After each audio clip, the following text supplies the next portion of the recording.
ছাত্ৰ ছাত্ৰীসকল, আজি মই নৱম শ্ৰেণীৰ সমাজ বিজ্ঞান বিষয়ৰ ইতিহাস খণ্ডটিৰ দ্বিতীয়টি অধ্যায় ভাৰতীয় জাতীয়তাবাদৰ উন্মেষণ পাঠটিৰ আলমত দ্বিতীয়টি ভিডিঅ' লৈ আহিছোঁ।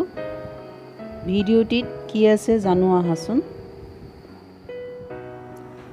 ছাত্ৰ ছাত্ৰীসকল, আজি আমি এই ভিডিঅ'টিত আলোচনা কৰিম ভাৰতবৰ্ষত জাতীয়তাবাদী ভাৱধাৰাৰ উত্তৰণৰ ক্ষেত্ৰত গুৰুত্বপূৰ্ণ ভূমিকা গ্ৰহণ কৰা ধৰ্ম আৰু সমাজ সংস্কাৰ আন্দোলনৰ বিষয়ে। ধৰ্ম আৰু সমাজ সংস্কাৰ আন্দোলনৰ ক্ষেত্ৰত গুৰুত্বপূৰ্ণ ভূমিকা গ্ৰহণ কৰা ৰাজা ৰামমোহন ৰায়ৰ ব্ৰাহ্ম সমাজ, আৰ্য সমাজ, প্ৰাৰ্থনা সমাজ, ৰামকৃষ্ণ মিছন, থিঅ'ছফিকেল ছ'চাইটি আৰু আলিগড় আন্দোলনৰ বিষয়ে আজি আমি আলোচনা কৰিম। ভিডিঅ'টি শেষলৈকে মন দি চোৱাচোন। ভাৰতবৰ্ষত নৱজাগৰণৰ ভাৱ কঢ়িয়াই অনাৰ লগতে আধুনিক ভাৰত নিৰ্মাণৰ ক্ষেত্ৰত ৰাজা ৰামমোহন ৰায়ে বাটকটীয়াৰ ভূমিকা গ্ৰহণ কৰিছিল। ভাৰতীয় সংস্কৃতি, ইছলাম ধৰ্মীয় সংস্কৃতি আৰু পাশ্চাত্য সংস্কৃতিৰ মহা সমন্বয়ত ভাৰতবৰ্ষত নৱযুগৰ সূচনা কৰিছিল। ইউৰোপীয় মিছনেৰীসকলে ভাৰতবৰ্ষত খ্ৰীষ্টান ধৰ্ম প্ৰচাৰ কৰাৰ উদ্দেশ্যেৰে 1797 খ্ৰীষ্টাব্দত পোনপ্ৰথমবাৰৰ বাবে শ্ৰীৰামপুৰত প্ৰথমটো ছপাখানা স্থাপন কৰিছিল। এই ছপাখানাৰ পৰাই প্ৰকাশিত দিগদৰ্শন আৰু সমাচাৰ দৰ্পণ নামৰ বাৰ্তালোচনী দুখনে খ্ৰীষ্টান ধৰ্মক মহান ধৰ্ম হিচাপে প্ৰতিপন্ন কৰি হিন্দু ধৰ্মৰ প্ৰতি নিন্দাসূচক মন্তব্য প্ৰচাৰ কৰিছিল। সেয়েহে ইয়াৰ প্ৰত্যুত্তৰত ৰাজা ৰামমোহন ৰায়ে ব্ৰাহ্মণ সেৱধী আৰু ব্ৰাহ্মণ মিছনেৰী সংবাদ নামৰ পুস্তিকা প্ৰকাশ কৰি এই দুয়ো ধৰ্মৰ মাজত কোনো বিভেদ নাই বুলি প্ৰমাণ কৰি দেখুৱাইছিল। হিন্দু ধৰ্মক অধিক সজীৱ কৰি তুলিবৰ উদ্দেশ্যেৰে 1815 খ্ৰীষ্টাব্দত ৰাজা ৰামমোহন ৰায়ে কলিকতাত আত্মীয় সভা প্ৰতিষ্ঠা কৰিছিল।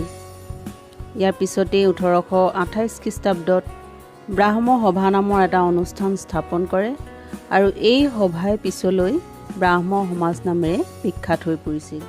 ৰাজা ৰামমোহন ৰায়ে একেশ্বৰবাদত বিশ্বাস কৰিছিল আৰু ভাৰতীয় লোকসকলকো দেৱ দেৱীৰ পূজাৰ অপ্ৰয়োজনীয়তা আৰু মূৰ্তি পূজাৰ অসাৰতাৰ বিষয়ে বুজাবলৈ চেষ্টা কৰিছিল। তেওঁৰ মতে ঈশ্বৰ এজন, ঈশ্বৰৰ কোনো ৰূপ বা আকাৰ নাই। ৰাজা ৰামমোহন ৰায়ে হিন্দু ধৰ্মৰ সংস্কাৰৰ মাজতে আবদ্ধ নাথাকি সমাজ সংস্কাৰ আৰু শিক্ষা বিস্তাৰৰ ক্ষেত্ৰতো সমানেই গুৰুত্ব প্ৰদান কৰিছিল। সেই সময়ত প্ৰচলিত বাল্যবিবাহ, পৰ্দা প্ৰথা, বহুবিবাহ আদিৰ তীব্ৰ বিৰোধিতা কৰিছিল। ইয়াৰ উপৰিও সমাজত বিধৱা বিবাহ প্ৰচলন আৰু অসবৰ্ণ বিবাহক সামাজিকভাৱে স্বীকৃতি প্ৰদান কৰোৱাবলৈ চেষ্টা কৰিছিল। ৰাজা ৰামমোহন ৰায়ৰ বলিষ্ঠ পদক্ষেপতেই গভৰ্ণৰ জেনেৰেল লৰ্ড উইলিয়াম বেণ্টিংকে 1828 খ্ৰীষ্টাব্দত সতীদাহ প্ৰথাক সমাজৰ পৰা লুপ্ত কৰিব সক্ষম হৈছিল। স্ত্ৰী শিক্ষাৰ বিস্তাৰৰ ক্ষেত্ৰতো ৰাজা ৰামমোহন ৰায়ে যথেষ্ট গুৰুত্ব প্ৰদান কৰিছিল। সেয়েহে তেওঁ ডেভিড হেয়াৰৰ লগ লাগি পশ্চিমীয়া শিক্ষা বিস্তাৰৰ বাবে 1817 খ্ৰীষ্টাব্দত কলিকতাত প্ৰথমবাৰৰ বাবে হিন্দু কলেজ স্থাপন কৰিছিল আৰু এই কলেজেই পৰৱৰ্তী সময়ত 1855 খ্ৰীষ্টাব্দত প্ৰেছিডেন্সি কলেজ আৰু 2010 খ্ৰীষ্টাব্দত প্ৰেছিডেন্সি ইউনিভাৰ্চিটিৰ ৰূপ পায়। ৰায়ৰ আদৰ্শৰে অনুপ্ৰাণিত হৈ দ্বাৰকানাথ ঠাকুৰ, প্ৰসন্ন কুমাৰ ঠাকুৰ, হেনৰী ভিভিয়ান ডেৰজিঅ'ই সমাজৰ উত্তৰণমূলক কামত জড়িত হৈছিল। প্ৰথম জাতীয়তাবাদী হিচাপে খ্যাত ডেৰজিঅ'ই তেওঁৰ য়ং বেংগল নামৰ অনুষ্ঠানটোৰ জৰিয়তে ছাত্ৰ সমাজৰ মাজত জাতীয়তাবাদী ভাৱধাৰা প্ৰসাৰ কৰিবলৈ সক্ষম হৈছিল। ভাৰতত জাতীয়তাবাদী ভাৱধাৰা উত্তৰণৰ ক্ষেত্ৰত স্বামী দয়ানন্দ সৰস্বতীয়ে প্ৰতিষ্ঠা কৰা আৰ্য সমাজেও গুৰুত্বপূৰ্ণ ভূমিকা পালন কৰিছিল। ব্ৰাহ্ম সমাজৰ দৰেও আৰ্য সমাজ একেশ্বৰবাদত বিশ্বাসী আছিল আৰু ভাৰতীয় লোকসকলক দেৱ দেৱীৰ উপাসনা আৰু মূৰ্তি পূজাৰ অসাৰতাৰ বিষয়ে বুজাবলৈ চেষ্টা কৰিছিল। সমাজত প্ৰচলিত বাল্যবিবাহ, জাতিভেদ প্ৰথা, বহুবিবাহ আদিৰ তীব্ৰ বিৰোধিতা কৰিছিল। ইয়াৰ উপৰিও সমাজত বিধৱা বিবাহ প্ৰচলনৰ বাবে আৰু স্ত্ৰী শিক্ষা বিস্তাৰৰ বাবে আগভাগ লৈছিল। বেদলৈ উভতি যোৱা বাণী প্ৰচাৰ কৰি আৰ্য সমাজে ধৰ্মান্তৰকৰণৰ ব্যৱস্থাও গ্ৰহণ কৰিছিল। সেই সময়ছোৱাত ক্ৰমাগত বৃদ্ধি পোৱা খ্ৰীষ্টান ধৰ্ম আৰু ইছলাম ধৰ্মৰ অগ্ৰগতি ৰোধ কৰিবলৈ এখন প্ৰগতিশীল হিন্দু সমাজ গঠন কৰিবলৈ চেষ্টা কৰিছিল। ব্ৰাহ্ম সমাজৰ আৰ্হিত কেশৱচন্দ্ৰ সেনৰ দ্বাৰা প্ৰতিষ্ঠিত প্ৰাৰ্থনা সমাজেও সংস্কাৰ আন্দোলনৰ সূচনা কৰিছিল। মহাদেৱ গোবিন্দ ৰানাডেৰ মূল নেতৃত্বত এই প্ৰাৰ্থনা সমাজে সমগ্ৰ দক্ষিণ ভাৰতত এক সংস্কাৰমুখী প্ৰবল আলোড়নৰ সৃষ্টি কৰিবলৈ সক্ষম হৈছিল। নৱবৈষ্ণৱ ধৰ্মীয় গুৰুৰ মতাদৰ্শক প্ৰাধান্য দি ৰানাডে এখন গতিশীল সমাজ গঠন কৰিবলৈ চেষ্টা কৰিছিল। ৰানাডে বিধৱা বিবাহ সংস্থা নামৰ এটা সংস্থাৰ জৰিয়তে সমাজৰ অনাদিত বিধৱাসকলৰ প্ৰতি আৰ্থিক সংস্থাপনৰ বাবে কুটীৰ শিল্প অনুষ্ঠান স্থাপন কৰা তথা বিধৱা বিবাহৰ প্ৰতি উৎসাহ যোগোৱা আৰু দাক্ষিণাত্য শিক্ষা সমাজৰ যোগেদি সমাজৰ অনাথ শিশুসকলক শিক্ষাদান কৰাৰ লগতে লালন পালনৰ বাবে বিভিন্ন ঠাইত আশ্ৰম স্থাপন কৰিবলৈ চেষ্টা কৰিছিল। সমাজৰ নিৰক্ষৰ আৰু অনুন্নত জাতিক শিক্ষা দিবৰ উদ্দেশ্যেৰে বিভিন্ন ঠাইত নৈশ বিদ্যালয় স্থাপন কৰিছিল আৰু এনেদৰে প্ৰাৰ্থনা সমাজে সমাজ সংস্কাৰ আন্দোলন গঢ়ি তুলি দক্ষিণ ভাৰতৰ জনতাৰ অন্তৰত জাতীয়তাবাদী ভাৱধাৰাৰ গভীৰ প্ৰেৰণাৰ সঞ্চাৰ কৰিছিল। ৰামকৃষ্ণ পৰমহংসৰ মতবাদক কেন্দ্ৰ কৰি স্বামী বিবেকানন্দই ৰামকৃষ্ণ মিছন প্ৰতিষ্ঠা কৰিছিল। তেওঁৰ প্ৰকৃত নাম আছিল নৰেন্দ্ৰ নাথ দত্ত।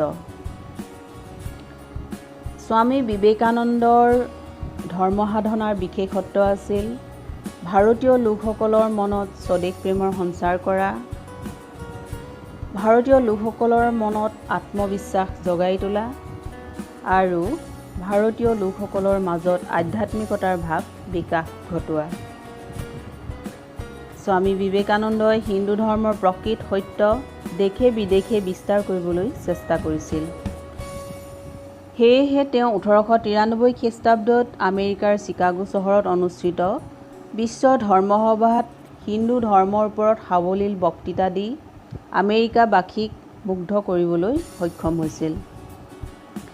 বিবেকানন্দৰ এই কৰ্মচিন্তাই ভাৰতীয়ক অতীত ঐতিহ্য আৰু প্ৰাচুৰ্য অনুধাৱন কৰিবলৈ প্ৰেৰণা যোগোৱাৰ লগতে ভাৰতীয় লোকসকলৰ মনত জাতীয়তাবাদী ভাৱধাৰাৰ সঞ্চাৰ কৰিছিল।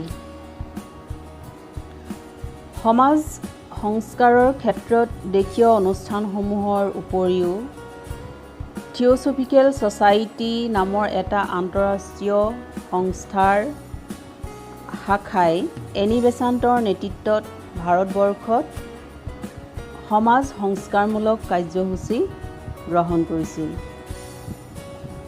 আয়াৰলেণ্ডৰ মহিলা এনি বেচাণ্টৰ নেতৃত্বত ভাৰতৰ প্ৰাচীন সভ্যতা আৰু সংস্কৃতি পুনৰুদ্ধাৰৰ বাবে মনোনিৱেশ কৰিছিল। 1898 খ্ৰীষ্টাব্দত ভাৰতীয় আধ্যাত্মিকতাক প্ৰাধান্য দি আদৰ্শ শিক্ষানুষ্ঠান গঠনৰ চেষ্টা কৰিছিল আৰু সেয়েহে বাৰাণসীত চেণ্ট্ৰেল হিন্দু স্কুল নামেৰে এখন স্কুল স্থাপন কৰিছিল। পিছলৈ এই স্কুলেই মদন মোহন মালব্যৰ পৃষ্ঠপোষকতাত বেনাৰস হিন্দু বিশ্ববিদ্যালয় হিচাপে পৰিণত হয়। 1916 খ্ৰীষ্টাব্দত এনি বেচাণ্টে হোম ৰুল লীগ প্ৰতিষ্ঠা কৰি ভাৰতীয় লোকসকলৰ মাজত স্বশাসনৰ প্ৰয়োজনীয়তা প্ৰচাৰ কৰিছিল। 1917 চনত ভাৰতীয় জাতীয় কংগ্ৰেছৰ সভাপতিৰ পদ অলংকৃত কৰি প্ৰথম মহিলা সভাপতি হিচাপে পৰিগণিত হৈছিল। ভাৰতবৰ্ষত হিন্দু সমাজক সংস্কাৰমুখী কৰি তোলাৰ লগতে ভাৰতীয় মুছলমান সমাজকো পুনৰুজ্জীৱিত কৰিবৰ বাবে ছৈয়দ আহমদ খানে তেওঁৰ আলিগড় আন্দোলনৰ জৰিয়তে চেষ্টা কৰিছিল। মুছলমান সমাজক পাশ্চাত্য শিক্ষাৰে শিক্ষিত কৰি তোলাৰ উদ্দেশ্যেৰে 1864 খ্ৰীষ্টাব্দত গাজীপুৰত এখন ইংৰাজী আদৰ্শ বিদ্যালয় স্থাপন কৰিছিল। ইয়াৰ পিছতেই 1865 খ্ৰীষ্টাব্দত বিজ্ঞান সমিতি গঠন কৰি ইংৰাজী ভাষাৰ উৎকৃষ্ট গ্ৰন্থসমূহ উৰ্দু ভাষালৈ অনুবাদ কৰিছিল। 1875 খ্ৰীষ্টাব্দত তেওঁ আলিগড় মহম্মদান এংলো ইণ্ডিয়ান কলেজ প্ৰতিষ্ঠা কৰিছিল আৰু পিছলৈ এই এংলো ইণ্ডিয়ান কলেজেই 1920 খ্ৰীষ্টাব্দত আলিগড় মুছলিম বিশ্ববিদ্যালয়লৈ পৰিণত হৈছিল আৰু এই অনুষ্ঠানটোৱেই পাশ্চাত্য সাহিত্য সংস্কৃতিৰ আধাৰত জ্ঞান চৰ্চাৰ এটা অন্যতম কেন্দ্ৰত পৰিণত হৈছিল আৰু এনেদৰেই বিভিন্ন অনুষ্ঠানসমূহে ভাৰতীয় জাতীয়তাবাদৰ উত্তৰণৰ ক্ষেত্ৰত গুৰুত্বপূৰ্ণ ভূমিকা গ্ৰহণ কৰা দেখা গৈছিল। ছাত্ৰ ছাত্ৰীসকল, আজি আমি ইয়ালৈকে আলোচনা কৰিলোঁ। ইয়াৰ পৰৱৰ্তী অংশলৈ আকৌ উপস্থিত হ'ম। ধন্যবাদ।